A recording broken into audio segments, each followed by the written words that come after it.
Bonjour à toutes et à tous et bienvenue pour cet avis et cette analyse sur les deux premiers épisodes de The Mandalorian, la série originale Disney+. Et justement pour tester, vous abonner, que ce soit pour un mois ou pour un an, à cette toute nouvelle plateforme de VOD, eh bien je vous invite à le faire en passant par un lien que vous trouverez en description de cette vidéo, puisque cela vous permettra au passage de soutenir ma chaîne, donc mon travail. Et je remercie bien sûr Disney pour ce partenariat qui permet de pérenniser Captain Popcorn. Et si vous vous posez la question, je reste totalement libre dans ma critique de The Mandalorian.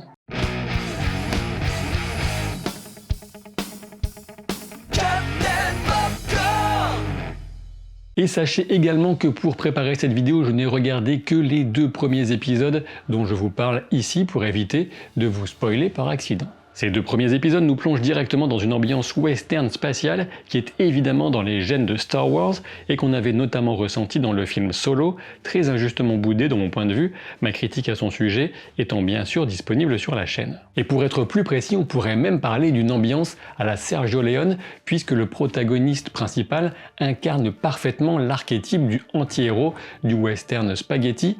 En effet, le Mandalorien est solitaire, il ne parle pas ou très peu, et il se situe dans une zone grise de la moralité. Clint Eastwood étant sans doute un peu trop vieux et sans doute pas vraiment partant, c'est l'excellent Pedro Pascal qu'on retrouve sous le casque à visière hantée et aussi sa doublure cascade qui a du boulot. Il me semble intéressant que l'action de The Mandalorian se situe 9 ans après la bataille de Yavin qui correspond à la destruction de la première étoile de la mort et qui est généralement utilisée comme l'année 0 du calendrier Star Wars traditionnel. Pour être encore plus clair, on se situe 5 ans après les événements du retour du Jedi, donc dans une zone d'incertitude, avec des restes de troupes impériales disséminées, et une époque propice aux mésaventures, mais sans la domination écrasante de l'Empire déjà précédemment traitée en long, en large et en travers. L'ambiance est posée dès la scène d'ouverture qui renoue avec un Star Wars un peu crasseux et cabossé qui avait malheureusement disparu de la prélogie par exemple, une cantina à la clientèle cosmopolite mais perdue sur une planète glacée. C'est très clair, le Mandalorien est un tueur et même si on est chez Disney, on nous laisse deviner ce pauvre agresseur coupé en deux par la porte. Ah oui quand même, le Mandalorien ne distribue donc pas que des Mandaloriens. Ouais je sais, la blague est pas nouvelle mais je l'aime bien. Vous serez sans doute d'accord avec moi, difficile donc de faire plus western que cette intro, mais quand on y réfléchit un peu, ce n'est pas si étonnant, puisque derrière l'idée de The Mandalorian, on retrouve Jon Favreau, à qui on devait Cowboy et Envahisseur en 2011. Sachez-le, notre héros, ou plutôt anti-héros, s'appelle Din Djarin, un nom en allitération, avec pour initiale deux consonnes identiques, une caractéristique qu'on retrouve chez de nombreux héros et surtout super-héros, notamment parmi ceux créés par Stan Lee, avec par exemple Peter Parker, Matt Murdock, Bruce Banner ou encore Stephen Strange et bien d'autres. Cette ambiance, et oui je parle beaucoup d'ambiance mais c'est super important, elle est autant portée par un visuel très travaillé, notamment sur les costumes et les décors physiques, mais aussi par la bande originale de Ludwig Göransson qui a déjà travaillé sur plusieurs films dont Black Panther, mais qui signe ici, de mon point de vue en tout cas, son travail le plus remarquable. Autre particularité de The Mandalorian qui frappe dès ses deux premiers épisodes, c'est un format court, mais qui pourtant sait prendre son temps, ce qui fait parfois défaut à la nouvelle trilogie, qui oublie un peu de souffler, et on peut y voir bien sûr tout l'intérêt du format sérial dont ont su tirer parti aussi bien les scénaristes que réalisateurs. Un petit mot sur la réalisation justement avec Dave Filoni sur le premier épisode et Rick Famuyiwa sur le deuxième. Le premier est plus connu car il a déjà beaucoup œuvré dans l'univers Star Wars, notamment sur The Clone Wars qui est disponible sur Disney+.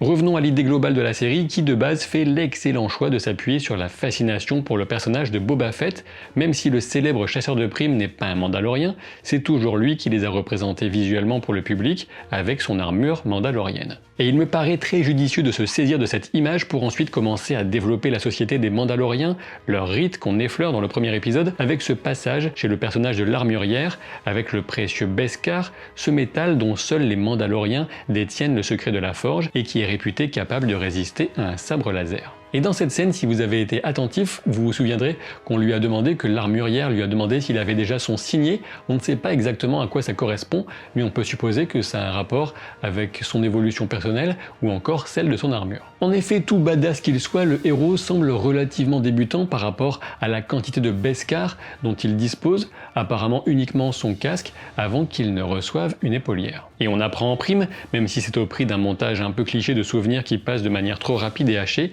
qu'il a été adopté par les Mandaloriens. On suppose donc qu'il a dû faire ses preuves en commençant tout en bas de l'échelle sociale de ce peuple très fier et martial. Pour mettre en valeur ou faire le contrepoint au personnage central du cow-boy solitaire et mutique, un bon western a besoin de personnages secondaires pittoresques, et là encore la série semble pour l'instant s'en tirer plus qu'honorablement, même si c'est vrai que je suis très curieux de voir quel personnage pourra incarner Gina Carano, puisque je sais qu'elle est dans la série.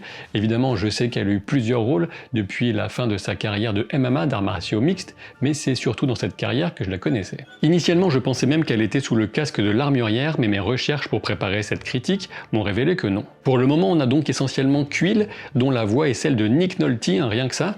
Kuiil est un Ugnaught, race notamment vue dans l'Empire contre-attaque, puisque celui qui est en charge de la congélation carbonique d'Han Solo sur Bespin en est un membre. Je dois dire que j'ai bien accroché à ce personnage à la fois serviable et très loyal, mais aussi patient, pragmatique, et il est bien ancré tout de suite, notamment avec son habitude de langage, son fameux « I have spoken ». L'homme-poisson, dont je ne suis pas allé vérifier le nom de la race du début d'épisode, était moins marquant, juste un contrepoint comique puisqu'il était super loquace, là où Din ne prononce quasiment pas un seul mot. Puis on a la participation courte mais intense du droïde IG-11, dont la voix en VO est celle de l'inénarrable Taika Waititi. Les interactions entre le droïde et Din Djarin m'ont vraiment fait sourire, avec l'approche ultra bourrine du droïde et les autodestructions déclenchées à la chaîne, rien qui devrait guérir le héros de sa méfiance envers les boîtes de conserve. Quant au rôle très secondaire, du moins pour l'instant, on a pourtant des acteurs au top. C'est un plaisir de retrouver Carl Weathers, alias Apollo Creed dans Rocky, et George Dillon dans Predator.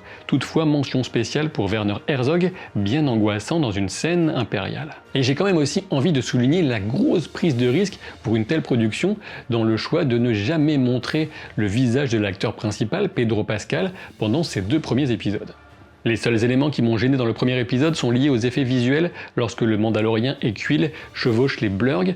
Par ailleurs, la scène de domestication du blurg par le Mandalorien est ultra cheesy, mais on ne sait pas à quel point le côté parodique des poncifs du western est alors assumé, difficile à dire. Et j'en viens enfin au gros morceau du premier épisode avec cette révélation du personnage qui a déjà rendu Internet fou depuis des mois, à savoir le bébé Yoda en personne.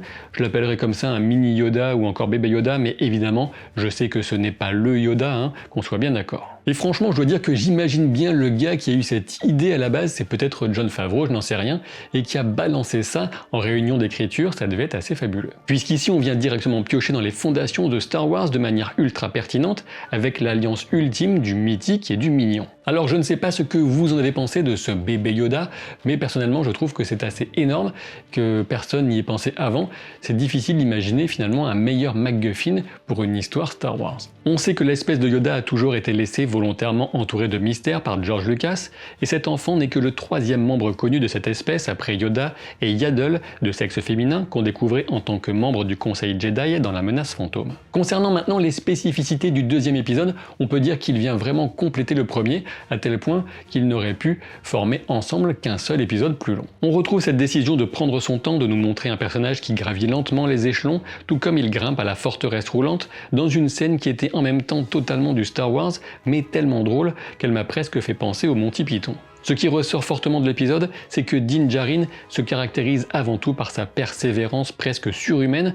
Alors certes, on pourrait voir dans l'épisode 2 un côté un peu quête secondaire, peu glorieuse, mais pourtant on y trouve aussi un combat totalement épique et une révélation majeure sur Mini Yoda. L'ouverture de cet épisode 2 nous montre des Trandoshan, le peuple lézard en embuscade, ce qui permet de comprendre à quel point Mini Yoda est recherché. Alors oui, des Trandoshan, on en avait déjà vu parmi les gardes, mais c'est là évidemment un clin d'œil à Bossk, le chasseur de primes qui faisait partie du petit groupe réuni par Darth Vader pour mettre la main sur Han Solo et ses comparses dans l'Empire contre-attaque. C'est aussi un véritable plaisir de retrouver les Jawa, ces ferrailleurs et voleurs de Tatooine, même si on en trouve de toute évidence sur d'autres planètes, et notamment sur Arvala 7. La réaction du Mandalorien en les voyant piller son vaisseau est sans pitié, il les dégomme comme des lapins, mais sans effusion de sang, grâce à la magie des blasters, c'est forcément moins trash. La résistance du Mandalorien et de son armure sont mises à rude épreuve entre la chute vertigineuse et le rhinocéros laineux, on est vraiment dans du choc brutal de qualité fermière. Mais quand on y réfléchit un peu, tout ça s'avère quand même très cruel et révélateur de ces nouvelles frontières sans foi ni loi,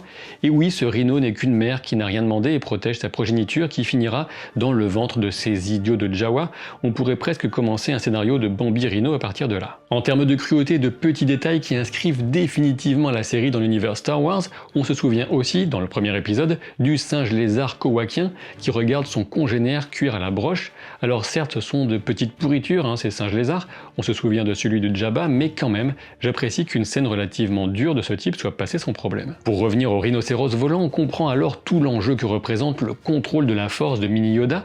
En effet, pas étonnant qu'il soit une arme potentielle très recherchée, si jeune, il pourrait être formaté pour servir les intérêts de n'importe quel bord, même si on comprend que ses instincts naturels sont plutôt d'aider celui qui le protège, en soignant et en protégeant du danger. Alors oui, bon, au passage, il bouffe aussi des grenouilles crues en entier, mais c'est une capacité un tout petit peu moins recherchée dans l'univers. En résumé, je crois que vous l'aurez compris, j'ai passé un très agréable moment avec ces 2 premiers épisodes et j'ai hâte de vous retrouver d'ici la fin de semaine pour vous parler des épisodes 3 et 4. Et n'oubliez pas, donc, si vous souhaitez vous inscrire à Disney+, de passer par le lien que vous trouverez dans le commentaire épinglé ainsi qu'en description de la vidéo. Je vous dis à très vite pour de nouvelles aventures. Salut!